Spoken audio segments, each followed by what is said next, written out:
Welcome to EPG Pathshala. Today we are going to be analyzing and looking at the module 10 and specifically the paper on formalism and Cleanth Brooks. The content writer of this paper is Dr. Uma Shankar Patra of the Department of English of Delhi University. I am Shashi Khurana and I have been associated with Delhi University, and I would be with you to go through this paper and try to understand some of the concepts and the matter which is part of the paper. I hope we would all be able to understand and enjoy primarily what we are looking at. First and foremost, let's try to understand what formalism is. As you know, the suffix ism refers to theory.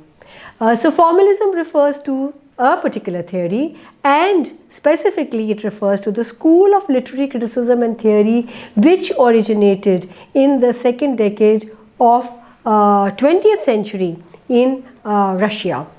In many of your other papers you also covered a number of concepts, but here we are being taken into a very specific theory which originated in Russia. Let us look at the way formalism in Russia developed and what are the schools of thought which need to be paid attention to. There are two important schools of Russian formalism. The first is the Moscow Linguistic Circle. This was founded by Roman Jacobson in 1915.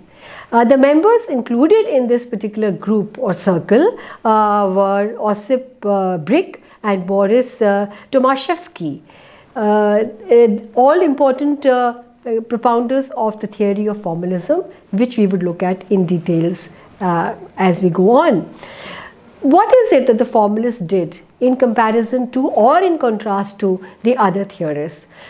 What we need to understand is the way formalists rejected the prevalent socialist, and I quote, socialist view of literature, which emphasized on the historicity of the text. Again, a very important deviation that we need to take note of, that this was a rejection and not something that was developed by creating something new, but it originated from the point of rejection. So, if it originated from the point of rejection, what would be the objectives of formalism? Let us look at it from point to point. I would quote, the subject of literary scholarship is not literature in its totality, but literariness, that is, that which makes a given work a work of literature. Quotes closed. This is a quotation from the work of Roman Jacobson. Let's repeat it. The subject of literary scholarship is not literature in its totality, but literariness. So do try to make a note, keep in mind the difference between the two terms. The literary scholar ought to be concerned solely with the inquiry into the distinguishing features of literary materials. Again, this is a quotation, and now this time this quotation is from Boris Eichenbaum, and the quotation again emphasizes a very important aspect of formalism. Another citation, please make note of it, by Victor Shlovotsky, in quotes, art is a way of experiencing the artfulness of object. The object is not important. Once again, maybe we can look at it more carefully. It makes us rethink about our own notions of what art is or what artfulness is. Art is a way of experiencing the artfulness of object. The object is not important. We'll move on now to the other aspects of what the formalists tried to project. The formalists argued that the literariness, the word is in quotes, remember, the literariness of literary works is an effect produced by the use of language in a specific way, different from the ordinary speech. As a result of this understanding of literariness, the knowledge of the devices and strategies of producing such an effect or perception assumed importance. Therefore, the focus shifts. The focus shifts to not so much the object, but what it tries to achieve. A number of examples have been cited, and let us look at the examples. One example, unusual points of view, such as the use of horse as a narrator in Tolstoy. So the narrator is not a human character, but somebody who's non-human, so becomes a body but non-human. So notice the shift. The other example is that bland narration of an important event in Shame. Now Shame in quotes, the work, the narration, how the narration has been done, the style in which the narration has been done, specifically in Shame. Let us also look at some of the other methods. The various methods of plotting, such as flashbacks and flash forwards, etc. So you would, we are familiar with certain flashback methods which we call the stream of consciousness. But the formalists focus on specifically the flashbacks, flash forwards, and of course, as we had already discussed earlier, the kind of a narrative voice that takes over. Now, what is the difference between plot and story? Difference between plot, sjuzet, and story, fabula. Plot is the sequence of events that appears in a narrative. And what about a story? Story is the sequence of events outside the narrative time. Note the difference between plot and story, and it is the way the sequence of events are projected within the narrative or outside the narrative. For an example, the story of Heart of Darkness would begin with the life of Kurtz, but the novel, that means the plot, opens with Marlowe, who deliberates on Kurtz's life in flashback. So the way the story and the plot are interspersed, and the way they are interspersed is also a highlight or an example of the differences in the plot and the story. So Heart of Darkness becomes a very appropriate example. Let us look at some other devices used by the artists. Artists use acts of defamiliarization to create a special perception of the world. For example, in quotes, "Thou still unravished bride of quietness," unquote, produces an extraordinary vision of the urn. Of course, the example is from Keats and the image that it creates. So even though the urn as an object is not familiar, but the way it has been described makes it something, adds to the vision, which is an extraordinary vision of the urn. For the formalists, however, these acts through which these literary effects were produced were important. So once again, we look at what becomes more significant for the formalists. The way in which these literary effects were produced on the basis of the examples already given to you. Thanks to such an emphasis, the literary work assumed importance in itself. The message or the meaning of the text was not any more important, but it was the strategies and rhetorical devices which were analyzed. So the meaning of a text could be derived, could emerge and have its own particular or individual effect, but the formalists were concerned more with the rhetorical devices. Once again, we focus on form. Form was not only an envelope but had an independent existence, and it was possible to examine the form. This is precisely what is very new in the history of criticism. Let us look at now specifically Cleanth Brooks. The major works of Cleanth Brooks are the well-wrought urn, Understanding Poetry, and Understanding Fiction. Each of these works focuses on the effects produced or the methodology used, or to put it in another word, in other words, it is the form which takes precedence over the content. Cleanth Brooks argued for a distinction between ordinary speech and poetic language. We are quite familiar with this distinction right from the time of the Romantics, but then again how the formalists or the new school of theorists, they developed certain ideas which had been already worked upon. Ordinary speech denotative, one word for one thing. Scientific and positivist in spirit. These were some of the other aspects of formalism. Poetic language, connotative, that is one word suggesting many meanings. Anti-scientific in spirit.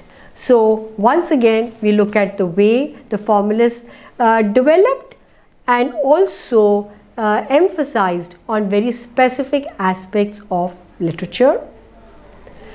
Another phrase or a term which has been introduced, or a concern that has been introduced by the formalists, is the heresy of paraphrase.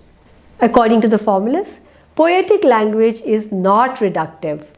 It encompasses disparate worlds, different ideas which might be contradictory to each other. A summary does not acknowledge the play of contradictory ideas in a poem.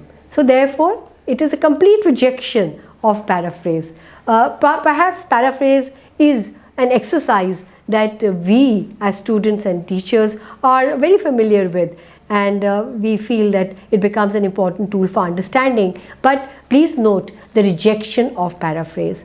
Therefore, paraphrasing of poems needs to be discouraged, as the poetic language does not carry a message, rather embodies a world.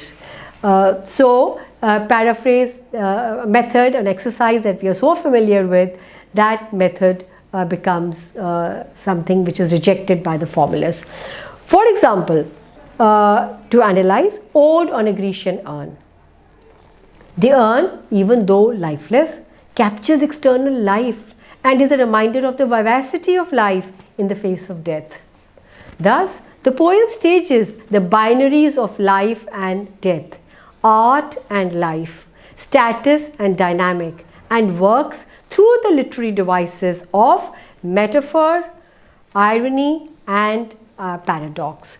So the object itself, which is a Grecian urn, becomes important only by the way it is brought out from that world and the way it depicts another world which surrounds it or which is depicted on it. Let us look at the preface to Lyrical Ballads now. Wordsworth discerns the possibility of the extraordinary in the commonplace and the poetic in the ordinary speech. We remember Wordsworth from what he said, that the speech of the poet should be the speech of the ordinary person. Brookes argues that such use of paradox presents new perspective, a novel view of the world, and hence a sense of wonder. And so once again, the form gets emphasized by Cleanth Brooks, and he highlights that through the examples that he has cited. Brookes provides a close reading of Donne's canonization. He demonstrates the balance creative by contradictory ideas. We already know the emphasis on binary meaning or binary implications, which has been brought out by the new thinkers, the new theorists, and Cleanth Brooks demonstrates that contradiction creates a new idea, or it emphasizes an idea which is being conveyed by the creative writer.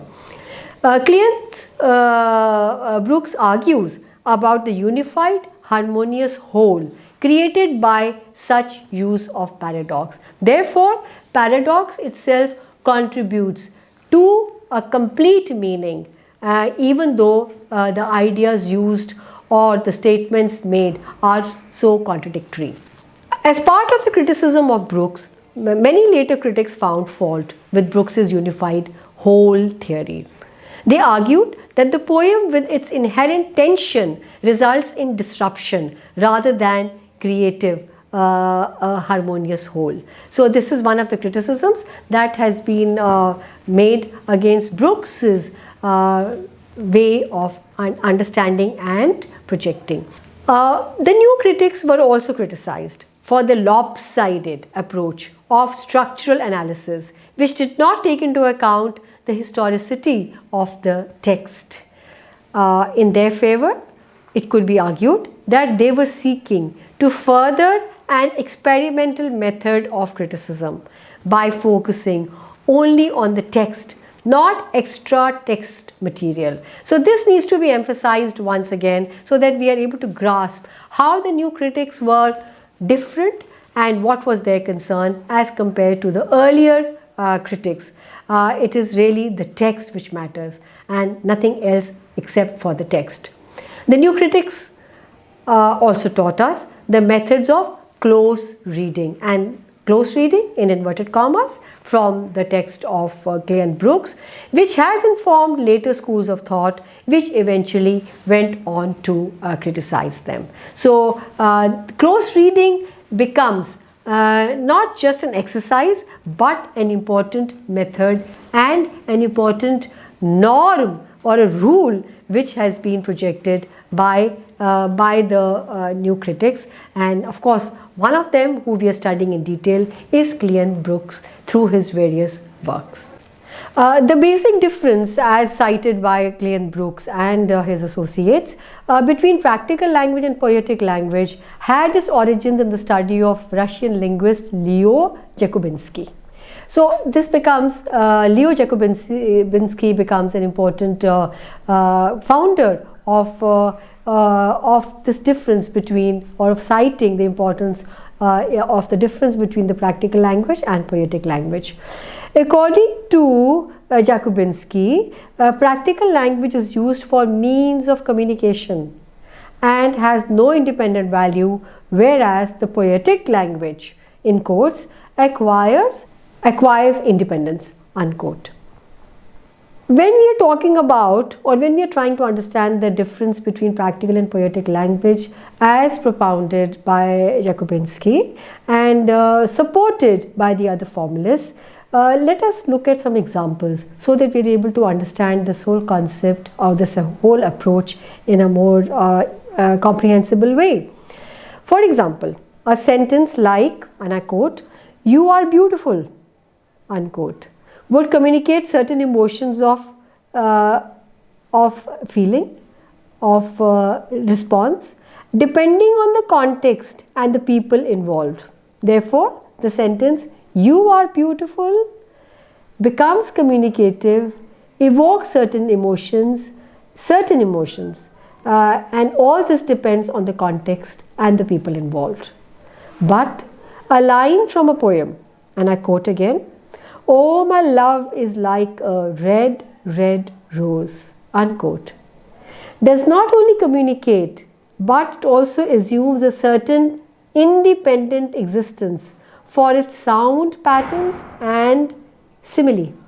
Now this is what is important. The meaning is the same. You are beautiful. Oh, my love is like a red, red rose. What is the difference? Now the use of the literary device simile. So that adds to the poetic quality of this particular sentence. We do not value the line for its contribution to meaning, for its sound, quality and beauty. This, for the formalists, was the key to understand poetic language. For them, form was not only an envelope but had an independent existence, and it was possible to examine the form. Boris Eichenbaum, in his essay, "The Formal Method," argues that form was a complete thing. something concrete, substantive in itself. Now this is important. Again, form has got an independent existence and therefore becomes very significant in the eyes of the formalists. Making a departure from the symbolists who argued that form not only clothes the content, they argued that form itself was content. Again, a very important shift. Form itself becomes content. Therefore, form becomes most predominant. For example, the simile of red rose is imperative to drive home the poet's impression of his lover. And the emphasis arrived by the repetition of the word red, suggests the depth of the emotion as well as underlines the beauty of the lover. My love is like a red, red rose. Had the sentence stopped with just one red, perhaps the meaning would have been there, the emotion would have been there, but the extent, the weight of the emotion becomes intensified by the repetition. And it is this form of language which adds or which becomes the content of the particular poem. The exaggeration is fitting as the poem ends on a note of melodrama by the use of exaggeration in the phrase, and I quote, 10,000 mile. So the exaggeration itself adds to the form. The use of red twice also allows the possibility of the ballad meter, which bestows the poem with lyrical qualities. So the sound, the language creates a certain sound, a certain pattern, which also in a way takes a particular piece of writing into another genre. So a poem, is more like a ballad when such devices have been used. These are the two basic forms of operation in language. Similarity, metaphor, and association, metonymy. Though both of them are always in operation, yet cultural and social factors of certain eras favor one over the other. He cites the example of primacy of metaphor and symbolism in the Romantic age. He applies these two categories to poetry and prose and stipulates the general poetry is influenced by metaphoric exercises as evident in the similarity of meter in lines, use of similar or contrasting words, and semantic parallelism. According to Brookes, however, prose works through metonymic explorations. He gives the examples of, the quotation is, hair on the upper lip, bare shoulders, as in War and Peace, that suggests masculinity of the characters and nudity by terms of association. So Cleanth Brooks elaborates on the importance of form of language and how it is used differently in poetry as well as in prose. Insistence on the general nature of language at work and focus on strategies of literariness like defamiliarization resulted in the deliberation on the mechanism of works of art in general. Vladimir Propp, in Morphology of Folk Tales, examined the folk tales to find out 7 kinds of tropes in operation. Bakhtin argued for a theory of novel by delving into the generic convention, style, and close examination of language. So as we can make out that the emphasis is on close examination of or close reading, as has already been cited earlier. Some of these works provide fertile grounds for new perspectives on genres and literary history. Roman Jacobson's categories of synchronic and diachronic informed formalist debates on literary history and criticism. According to Jacobson, synchronic analysis examines various elements of literary tradition at a given point of time, whereas the diachronic description takes into account the changes in a given tradition. And the given traditions that have occurred over a period of time. For example, a synchronic analysis of Dickens' use of Bildungsroman focuses on his novels like David Copperfield, Great Expectations, etc. In a diachronic examination, history of the Bildungsroman genre is traced and its various shifts over the centuries are outlined, with Dickens occupying one of the key nodes of this tradition. Therefore, once again, it becomes important to look at the way it's not only poetry but even prose which has been examined. What the formalists have underlined with these interventions was that it was possible to construct a history of literary forms, thereby writing a history of literature free from history. Now that's again very important. Writing of history of literature which is free from history. This break from history was accomplished by the formalists. In this way, the different literary traditions could be imagined, and it anticipates theorists of tradition such as Eliot, Pound and Lewis. The literary history was to take into account the formulation of new genres and themes, rather than focusing on the biography of the writer.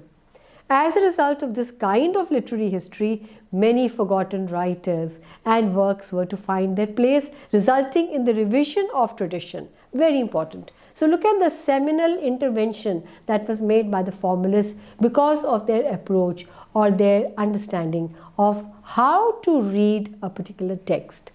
A classic example of this is Eliot's revival of the metaphysical poets. A point to be noted is that metaphysical poets in their own time were hardly known or recognized. It was only when Eliot looked at their style of writing, the argumentative style, the yoking of contradictions, that made the metaphysicals very prominent, and their contribution to poetry as something which was very, very significant. As evident vis-a-vis the above instances, that is the metaphysical poetry, the formalists had two major objectives. First, to describe the general characteristics of literariness, and secondly, a closer analysis of specific literary tropes and strategies. The formalists were seeking to understand the general nature of literature and literary devices, as well as the historical evolution of literary techniques. Their structural analysis model was followed closely by another school of thought, New Criticism, which appeared in the Anglo-American world in the 1950s and the 1960s. We have just been through a very interesting analysis of Cleanth Brooks' contribution to understanding literature. We looked at specifically the formalist school of thought and the formalist criticism and theory which emerged in Russia, picked up by various other critics, and how this development or this perspective through the theory of formalism helped to analyze literature from different perspectives.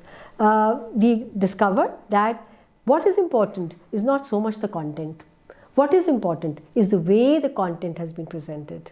We also looked at and came to know the differences between plot and story through various examples, right from the Romantics through the poets of other periods up to the metaphysical poets, going back to the metaphysical poets, and also touching upon many of the novelists of the 19th century. Thank you for visiting the EPG Pathshala. If you have any further queries regarding this particular lesson, do get in touch with us.